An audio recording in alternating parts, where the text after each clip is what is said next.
Foi assim que o senador Flávio Bolsonaro iniciou um dos momentos mais tensos da sabatina. De frente com Jorge Messias, ele fez acusações diretas, chamou os julgamentos de farsa, falou em condenações de inocentes e expôs casos de idosos presos, e até morte dentro do sistema. Mas não parou por aí.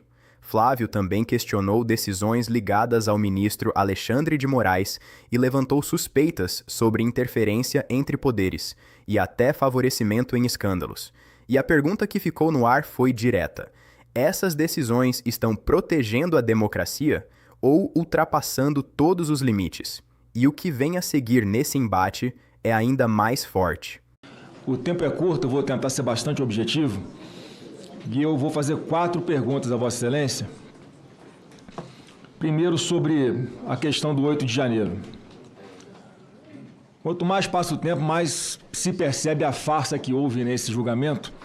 Pessoas julgadas sem foro por prerrogativa, tendo suas vidas decididas apenas pela primeira turma do Supremo, sem individualização das condutas, as denúncias como um copia e cola, mudando só o nome e qualificação, um cerceamento de defesa nunca antes visto na história desse Brasil, e algumas pessoas, algumas centenas de pessoas e famílias que tiveram suas vidas destruídas pela articulação especial de um ministro do Supremo. Iraci Megumi Nagoshi, 73 anos de idade, senhor Messias, participou do quebra-quebra aqui na Praça dos Três Poderes. No máximo, como o senhor falou também em outra resposta, responderia por uma depredação de patrimônio ou dano material. Condenação, 14 anos de cadeia. E essa senhora aqui.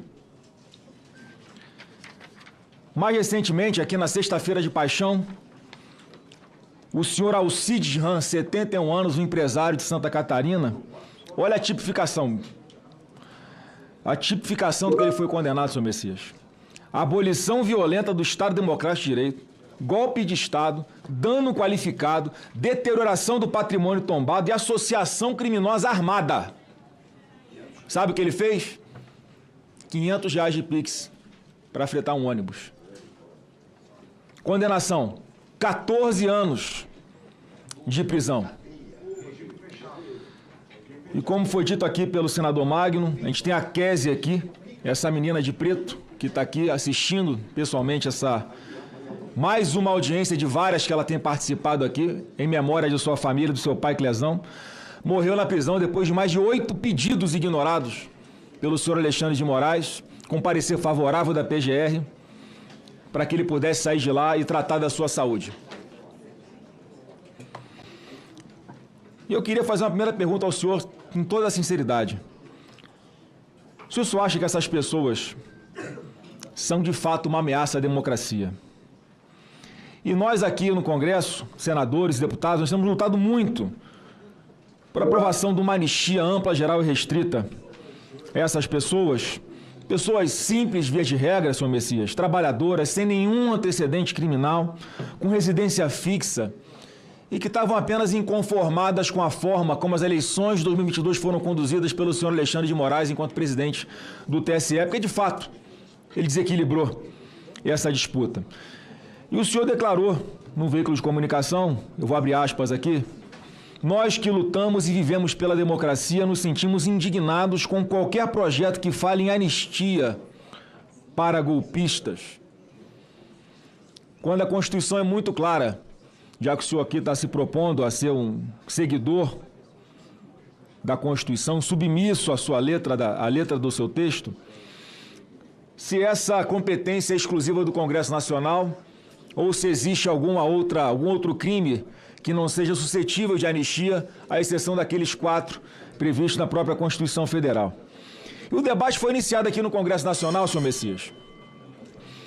O debate foi iniciado aqui no Congresso Nacional e ele foi interditado, porque, mais uma vez, o ministro do Supremo Tribunal Federal parecia que estava pilotando o relator desse projeto lá na Câmara dos Deputados, inclusive com a suspeita de que ele próprio tenha redigido o texto final, que deixou de ser anistia e passou a ser algo chamado de dosimetria, que está longe de fazer justiça a essas pessoas grande parte dela totalmente inocente.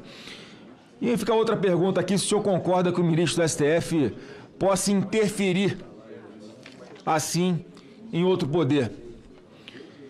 Inclusive, um senador declarou ontem, vou abrir aspas aqui, que a oposição precisa escolher entre derrubar o Messias para a indicação do Messias para o STF ou derrubar o veto da dosimetria, né? Ou seja, se o senhor não for aprovado, a ameaça é de que o governo vai trabalhar para manter o veto do PL da dosimetria. Eu queria saber se isso é verdade, se tem alguma correlação.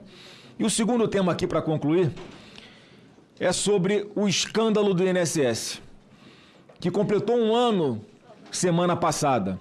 Mais um escândalo do governo Lula. Aliás, coincidência, né? Sempre ele, o presidente da República, nos maiores escândalos de corrupção desse país. Foi assim no Mensalão em 2003, Petrolão em 2007, agora Banco Master, roubo dos aposentados do INSS.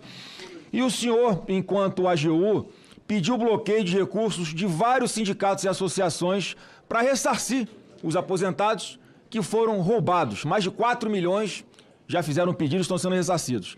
Mas o senhor deixou de fora algumas associações e sindicatos. Por exemplo, Sindinap, Sindicato Nacional dos Aposentados, Pensionistas e Idosos, que tinha como vice-presidente o senhor José Ferreira da Silva, conhecido como Frei Chico, por acaso irmão do presidente Lula.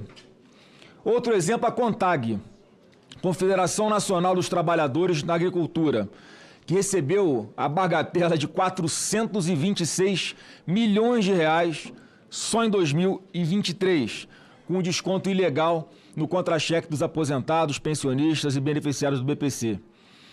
E aqui, matéria do Metrópolis, né? INSS silencia sobre poupar sindicato de irmãos de Lula de ação judicial. Quer dizer, nem a AGU à época e nem a INSS explicar exatamente por que. Eu queria pedir ao senhor, para finalizar aqui, a minha última pergunta, por que o senhor não quis bloquear as contas dessas entidades também, se era porque entre elas tinha o irmão do presidente Lula na diretoria. Eram essas perguntas, senhor Jorge Messias.